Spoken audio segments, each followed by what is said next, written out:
करणार. व्हायचं तेच झालं. मुलाखत झाली नाही. त्याचा अवतार बघून पुढच्या आठवड्यात या म्हणून सांगण्यात आलं. तो पुढचा आठवडा कधीच उगवला नाही. आपल्याच मस्तीत उधळून जगणारा रमेश आज याच दारूचा बळी होत आहे. ही भावना माझ्या मनाला चीड आणत होती. वाईट तर वाटत होतं आणि त्याचा राग सुद्धा येत होता. पण जाऊन भेटून येणं गरजेचं होतं. 2-3 दिवसांचा वेळ काढून मी स्वारगेटला आलो आणि जत गाडीत बसलो आणि खलाटीचं तिकीट काढताना पुन्हा काळीज गहिवरून आलं. 8 तासाचा प्रवास करून रात्री 8 वाजता फाट्यावर उतरलो.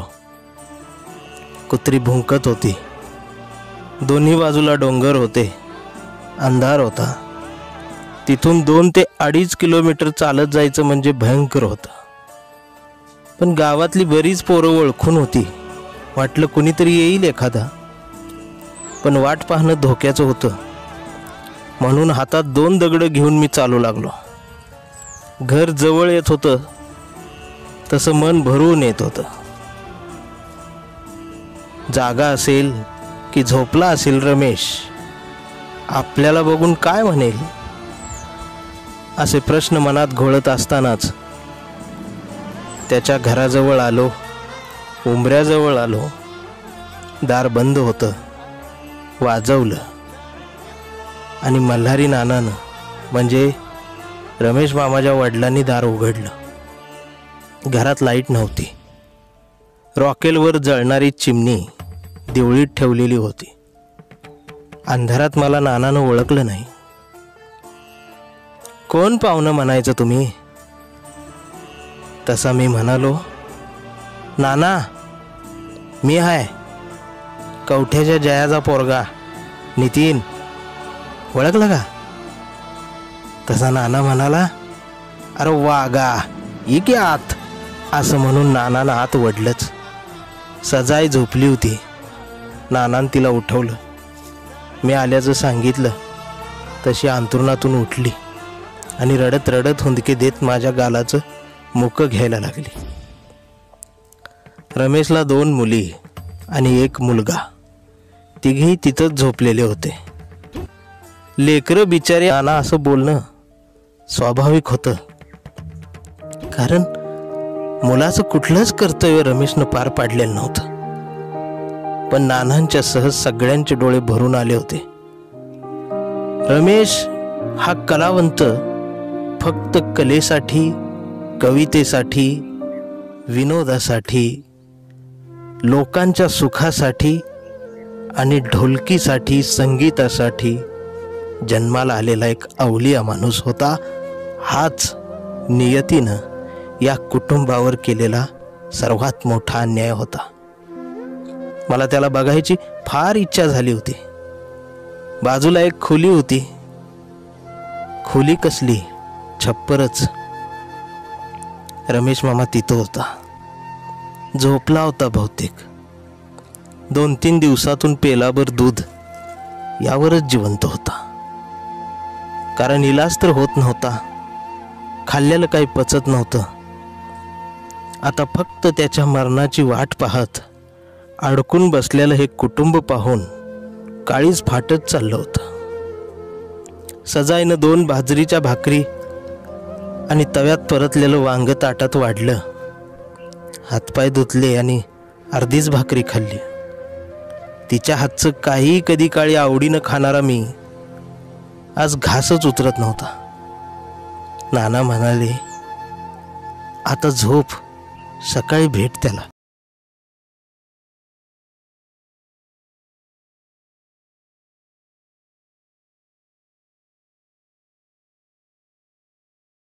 तिच्या उंबऱ्यावरच डोकं ठेवून आडवा झालो. बाकीचे सगळे आत झोपले. दार बंद झालं. रमेश माझ्यापासून 5 ते 6 फुटांवर होता. पण भेटू शकत नव्हतो. रात्र कशी काढली ते या जीवाला माहीत. माझ्या संपूर्ण आयुष्यातली एक भयंकर रात्र होती ती संपूर्ण रात्र, त्या जत्रा, ते तमाशाचे फड, त्या लावण्या आणि वगनाट्य सारं सारं वरच्या चांदण्यात दिसायला लागलं. त्यानं केलेले विनोद आठवून हसायला येत होतं, पण डोळे मात्र गच्च तुडुंब भरले होते. माझ्यापेक्षा 20 वर्षांनी मोठ्या असलेल्या रमेश मामाला कायम मी अरेतुरेच बोललो, पण त्यानं कधीच मला एकेरी हाक मारली नाही. तो कधीच मला अरेतुरे बोलला नाही. तो कायम मला लाडानं अहो मास्तर असंच म्हणायचा. माझे वडील मला मास्तर म्हणतात, म्हणजे जगातल्या 2 माणसांसाठी तरी मी मास्तर होतो आणि आजही आहे. तेव्हाचे शाहीर राजा पाटील आणि रमेश दारू प्यायला बसायचे. तेव्हा या 2 प्रतिभावंतांचा संवाद चालायचा. मी स्वतः त्याचा साक्षीदार असायचो. समोरचे शेंगदाणे म्हणा किंवा वजडी म्हणा किंवा आळणी मटण म्हणा, हे मीच संपवायचो. ही दोघंही वामनदादा यांच्यावर रात्रभर बोलायचे, वाद व्हायचे, जुगलबंदी व्हायची, आणि हे सगळं तेव्हाच माझ्या रक्तात उतरत गेलं. रमेश मामाची गाणी, लावणी राजा पाटील गायचे. तेव्हा जत्रा देवाची नाही, तर फक्त या दोघांची असायची. मी वगनाट्यात त्यावेळी कोणता तरी रोल करायचोच. मला अभिनयाची आवड होती, ती या मामाने पूर्ण केली. वरच्या आकाशात चांदण्याच्या जत्रेत रात्रभर फड गाजवणारा सोंगाड्या आणि शाहीर रमेश मी भरलेल्या डोळ्यांनी रात्रभर पुन्हा पुन्हा पाहिला. रात्रभर कानात त्याची ढोलकी वाजत राहिली आणि त्याचं एक वाक्य मात्र कायम मनात घुमत राहतं, वाजवणं म्हणजे नाचायलाच पाहिजे असं नाही, तर एखाद्या युद्धाला सुरुवात सुद्धा वाजवून करतात मास्तर. अहो मास्तर, तुम्ही काय सांगता? शिवाजी महाराजांचा इतिहास आम्हाला हलगी वाजवल्याशिवाय मावळे कधी लढले नाहीत. या वाजवण्याचा आणि स्वराज्याचा फार मोठा संबंध आहे मास्तर. त्याला स्वतःच्या वाजवण्याचा, ढोलकीचा फार अभिमान होता. असं काही रमेश मामा बोलायला लागला की फार बरं वाटायचं. रात्र तशीच त्याच्याच विचारात गेली. उजडायला लागलं होतं. सकाळचे 6 वाजले. नानांनी मला उठवलं. तसा ताडकन उठून त्या खोलीत गेलो. माझ्यासोबत सगळे आत आले. 2 गोधड्यांवर फक्त हाडाचा सापळा उरलेला होता. त्याचे डोळे बंद होते, ओठ हालत होते. कुठल्या तरी गाण्याला नक्कीच चाल लावत असला पाहिजे. नानाने आवाज दिला, अरे रमू, बघ कोण आलंय. अरे मास्तर आलाय, मास्तर तुझा. रमेश मामान डोळे उघडलं. माझ्याकडे पाहिलं तसं खळकन दोन्ही बाजूनी धारा व्हायला सुरुवात झाली. कंठातून हुंदका आणि हुंदक्यातून फाटत आवाज आला त्याचा, मास्तर आज आला होय. लय वाट पाहिली महाराजा, बहुत तकलीफ दी तुमने. अधून मधून हिंदी मारायची सवय होती त्याला. ओठांवर हसू आणि डोळ्यात आसू घेऊन हा सोंगाड्या आनंदी असण्याचा केविलवाना प्रयत्न करताना पाहून फार वाईट वाटलं. रमेशचा हात हातात धरून कसा आहेस मामा म्हणून विचारलं. त्यावर हसत हसत म्हणाला, मरणाकडे जाणाऱ्याला जगणार का म्हणून काय विचारता मास्तर. वेळ तर झाली आता. गण सुरू झाला की निघणार मास्तर. इंद्राच्या दरबारात फड रंगणार इथून पुढं आपला, असं म्हणत आमच्या हाताची पक्कड घट्ट होत गेली आणि एक हात त्याच्या गालावरून फिरवला तेव्हा सगळ्यांना हुंदका दाटून आला. रमेश मामा सजायला म्हणाला, आये जा आणि मटण आण, मी आणि मास्तर दोघं पोट भरून जेवणार आज. सगळ्यांना आश्चर्य वाटलं, कारण गेल्या 2 महिन्यापासून जेवण म्हणलं की शिव्या देणारा आणि ताट फेकून देणारा रमेश मामा आज जेवायची भाषा करत होता. सजाई लगेच मटण आणायला गेली. मी त्याच्या जवळ बसलो आणि गप्पा सुरू झाल्या. माझं काय चाललंय, कसं चाललंय त्यानं विचारपूस केली. मी त्याला सांगितलं. त्यानं त्याच्या 1-2 कविता ऐकवल्या. माझ्या आयुष्यातलं एक देखणं कवी संमेलन होतं. त्या कवी संमेलनाचा सर्वात देखणा अध्यक्ष हा रमेश मामा मला दिसत होता. रमेश मामाचा आवाज वाढलाय हे पाहून सगळ्यांनाच बरं वाटायला लागलं. नाना म्हणले, मला बरं होईल बरं का आता, कारण गेल्या 2-3 महिन्यापासून तो एवढा दिलखुलास कधी बोलला नव्हता, कधी जगला नव्हता. बाजूला धूळ खात पडलेली ढोलकी रमेश मामा तिकडे बघत होता. डोळ्यानंच त्यानं जवळ घ्यायला सांगितले. ढोलकीला मी एका फडक्यान पुसली, त्याच्या समोर धरून बसलो. रमेशची बोट वळवळ करत होती. मी त्याचा हात उचलला आणि त्या ढोलकीवर ठेवला. तशी हळूहळू बोट नाचू लागली. आवाज काहीच येत नव्हता.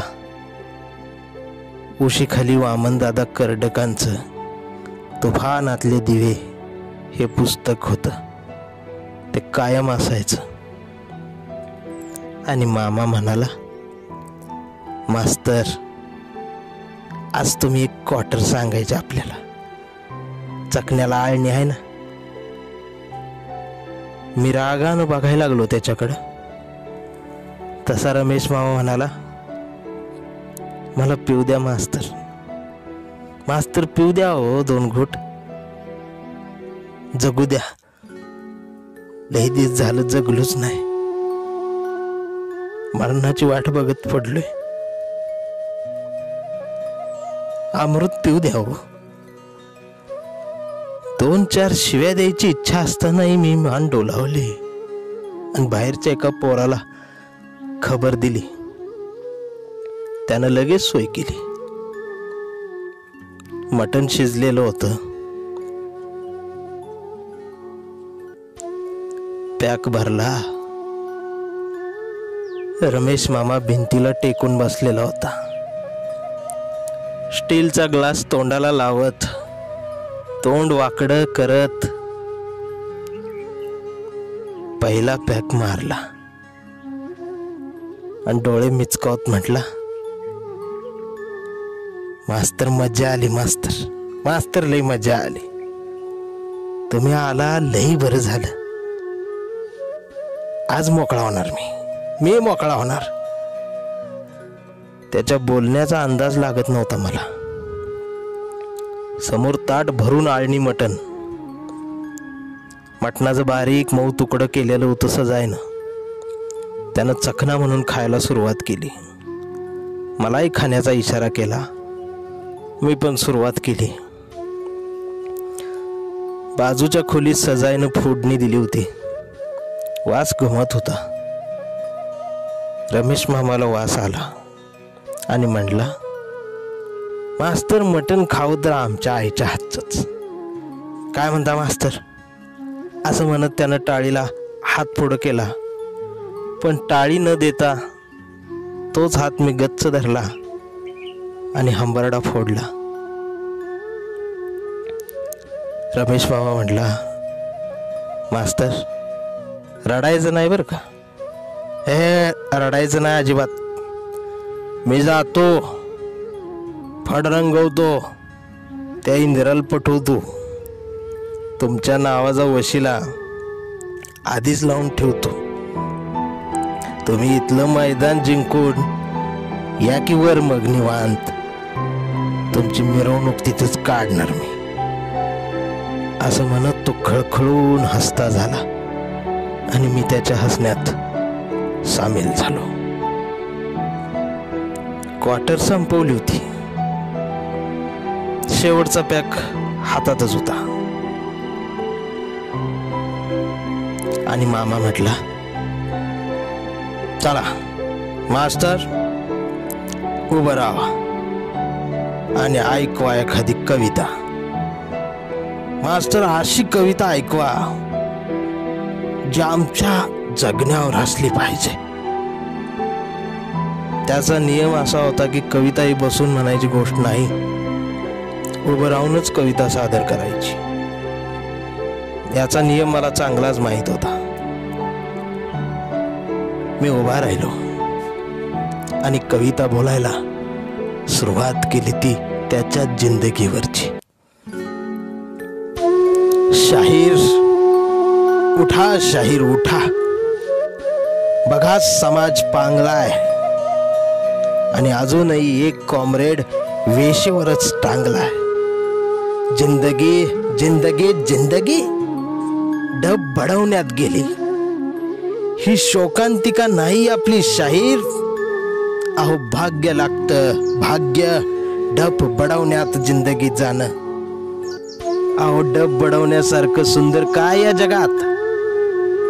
अहो शाहीर, अभंगाला शाहिरी म्हणतात, म्हणून तर ज्ञानोबाची कविता ओवी झाली, तुकोबाची अभंग झाली, कबीराचा दोहा झाली. शाहीर ढोलकी थंड झाली तरी विठाबाई अजूनही जिवंत आहे बर का तिच्यात. दारू म्हणजे अमृत असतं, यात काही तथ्य नाही. शाहीर वेशीवरचा कॉम्रेड गावात आणायला हवा, लाल सलाम ठोकायला हवा. बघा इथल्या रान पाखरांच्या फांद्या तोडल्या जात आहेत आणि तुम्ही थो शाहीर थोकतो तुमच्या जिंदगीवर. उठा शाहीर उठा आणि काळ्यात दाटून आलेल्या ढगांच्या पोटावरच लिहा ना एखादी लावणी आणि सांगा या बांडगुळांना, लावणीत फक्त शृंगार नसतो रे, अंगार सुद्धा असतो. आणि वाजू द्या की हलगी, कोंढाणात चढताना जशी तानाजीसाठी वाजली होती तशी. शाहीर जत्रांचा हंगाम सुरू झाला. उद्या जत, परवा सांगली, मग सोलापूर, नंतर बार्शी, उस्मानाबाद. चला उठा शाहीर उठा. घोंगर नटलेले आहेत, माती पेटलेले, फड रंगलाय शाहीर. समोर गर्दी त्रोंब भरलेली आहे. गर्दी तुमची आहे शाहीर, फक्त तुमची. उठा शाहीर उठा. ताटातलं आळणी मटण सगळं संपलं होतं. रमेश मामा ताटात बोट फिरवत होता. त्याच्या डोळ्यातलं पाणी त्या ताटात सांडताना दिसत होत. हातातला अर्धा राहिलेला प्लेट, त्याचा ग्लास खळकन खाली पडला. माझी कविता संपली होती. मी डोळे गच्च मिटून घेत खाली बसलो. अंगावर काटा आला होता. सगळं शरीर थरथर कापत होत. हळूवार डोळे उघडले. रमेश मामाने हात उंचावला होता. म्हणाला, वाह मास्तर वाह. माझ्या कवितेला दाद मिळत होती, ती सुद्धा एका अशा कलावंताकडून ज्यानं सारी जिंदगी फक्त शब्दांवर, कवितेवर, संगीतावर, शाहिरीवर खर्च केलेली होती. आणि ती सुद्धा काही शिल्लक न ठेवता अशी उधळून बेफामपणे. मी त्याच अवस्थेत त्याच्या जवळ गेलो. उचललेला त्याचा हात तसाच माझ्या डोक्यावर पडला आणि अंगात बळ आणून मान उंचावून त्यानं माझ्या गालाचा मुका घेतला.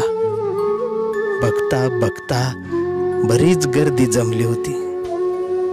रमेश मामा माझ्या कवितेवर टाळ्या वाजवायला लागला आणि तिथं जमलेल्या गर्दीला नजरेनंच टाळ्या वाजवण्याचा त्याने इशारा दिला. टाळ्यांचा कडकडाट वातावरण गंभीर करून जात होता. आतडी पिळवटून जात होती. प्रत्येकाला हुंदका आवरत नव्हता. त्याच गजरात रमेश मामा म्हणाला, मास्तर, खराय, शाहिरी अभंग असते, शाहिरी अभंग गाते. मास्तर, निघतो. मास्तर, मी गेल्यावर ढोलकी वाजली पाहिजे. त्यानं ढोलकीकडे बघितलं आणि रमेश मामानं अखेरचा श्वास घेतला. डोळे तसेच उघडे राहिले होते. हातातला त्याचा हात थंड वटून ठेवून हा सोंगाड्या रमेश खलाटीकर निघून गेलेला.